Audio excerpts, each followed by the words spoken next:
नमस्कार दोस्तों, एडुल civil services classes में आप सबका स्वागत है।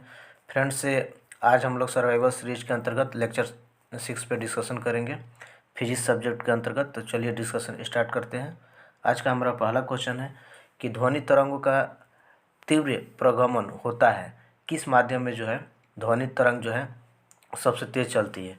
तो ये जो है ठोस में, और ऑप्शन में अगर इस तरह से रहेगा कि जल रहे, वायु रहे और इस्पात रहे, कि आप पूछेगा कि इनमें सबसे ज़्यादा तीव्र गति से ध्वनि तरंग जो है किस में चलेगी, तो इस्पात जो भी आपको ठोस दिखेगा सबसे ज़्यादा उसी में आंसर आपको टिक करना है। एक्सप्लेनेशन इसका देख लीजिए कि ध्वनि की चाल उस माध्यम की प्रकृति पर निर्भर करती है जिसमें होकर वह गमन करती है। ध्वनि की चाल भिन्न भिन्न माध्यमों में भिन्न भिन्न होती है। गैसों में ध्वनि अत्यंत धीमी गति से, द्रव में तीव्र गति से और ठोसों में तीव्रतम गति से, यानी कि सबसे जो तीव्रतम गति होती है किस में होती है, ठोस में होती है।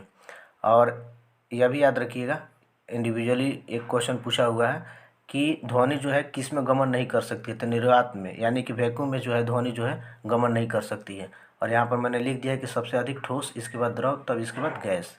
नेक्स्ट, स्पष्ट रूप से प्रतिध्वनि सुनने के लिए प्रवर्तित सतह और सुनने वाले के मध्य कम से कम दूरी जो होनी चाहिए वो है, मतलब न्यूनतम जो दूरी होनी चाहिए वो कितनी होनी चाहिए।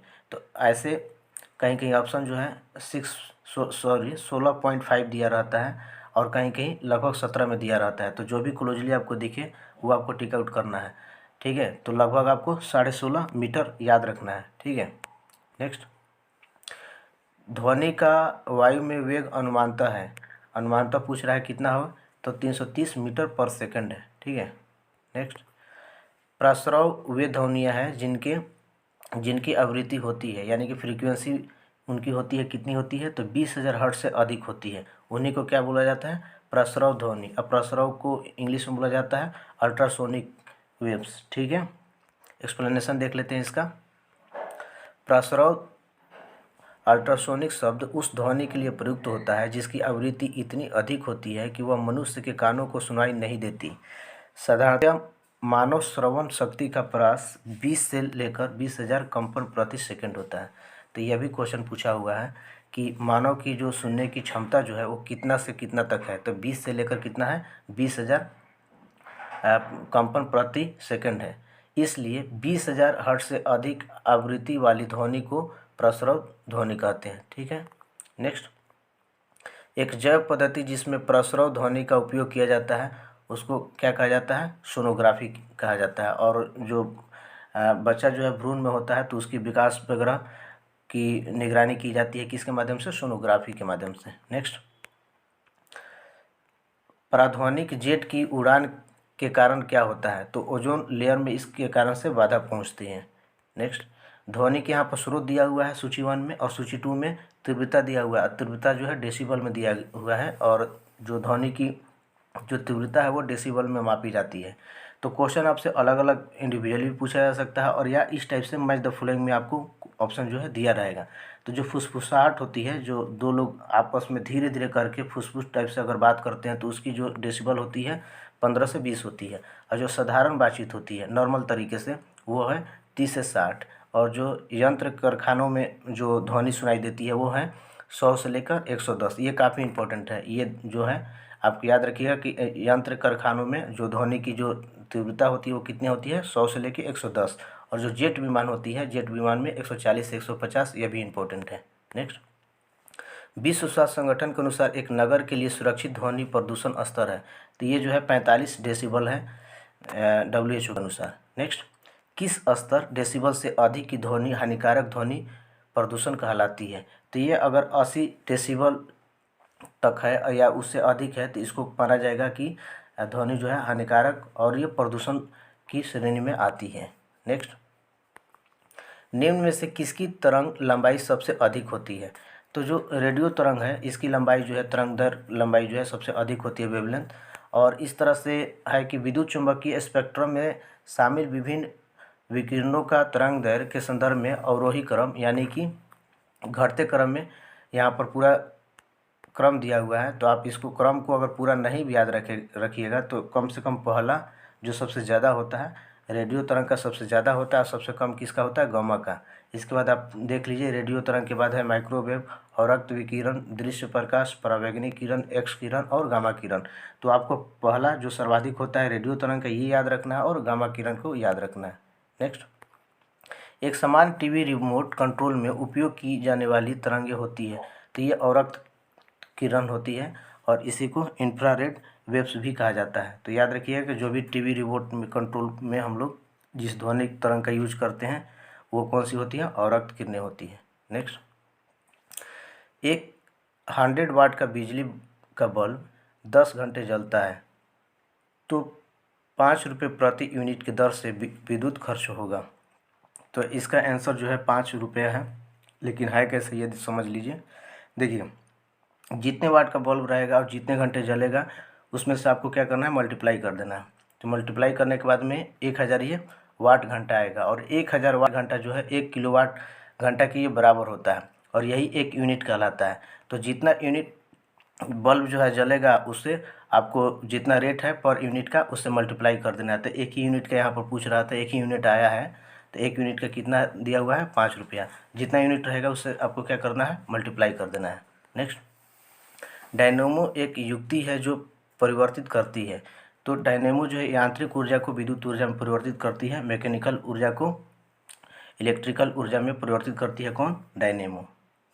नेक्स्ट, विद्युत मोटर ये क्या करती है, तो विद्युत मोटर विद्युत ऊर्जा को यांत्रिक ऊर्जा में बदलता है। ये देखिए दोनों का अलग अलग है। ये जो है आपको याद रखना पड़ेगा, जो भी विद्युत मोटर है जिससे पानी हम लोग निकालने में यूज करते हैं तो वो विद्युत ऊर्जा का यूज करता है और यांत्रिक ऊर्जा में उसको बदल देता है, पानी को नीचे सतह से धरातल से ऊपर की तरफ खींचने का काम करता है। नेक्स्ट, फैराडे स्थिरांक ये क्या है, तो ये सार्वभौमिक स्थिरांक है ये। इसके बारे में देख लीजिए कि भौतिकी और रसायन विज्ञान में एक मोल इलेक्ट्रॉन्स पर स्थित कुल आवेशों की मात्रा को फैराडे स्थिरांक कहते हैं और ये एक फैराडे का मान कितना होता है, तो 96,500 कूलाम पर मोल होता है। नेक्स्ट, कौन सी धातु रोशनी के बल्बों में फिलामेंट के रूप में प्रयोग होती है, तो ये टंगस्टन होती है। और यह भी याद रखिएगा कि विद्युत बल्ब में टंगस्टन धातु का तंतु यानी कि फिलामेंट जिसको बोला जाता है लगा होता है, जिसमें विद्युत धारा प्रभावित किए जाने पर तंतु का ताप जो है 1500 डिग्री सेल्सियस से लेकर 2500 डिग्री सेल्सियस तक हो जाता है। ये क्वेश्चन पूछा हुआ भी है कि तंतु का जो तापमान है, टेम्परेचर, वो कितना से कितना तक होता है, तो लगभग ये 1500 डिग्री सेल्सियस लेकर 2500 डिग्री सेल्सियस तक होता है।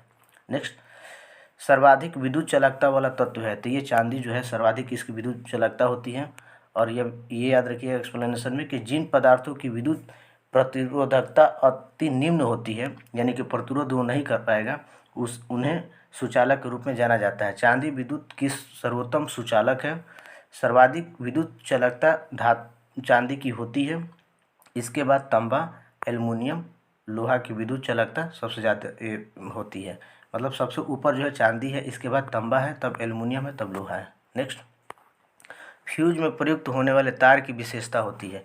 तो जो भी फ्यूज में हम लोग तार यूज करते हैं उसकी क्या विशेषता होती है, तो वो जो है उच्च प्रतिरोधक शक्ति वाला होता है और निम्न गलनांक खुला होता है। ठीक है, एक्सप्लेनेशन इसका देख लीजिए कि फ्यूज में प्रयुक्त होने वाले तार का गलनांक निम्न, गलनांक क्या होता है, निम्न होता है और प्रतिरोध क्या होता है उसका उच्च होता है।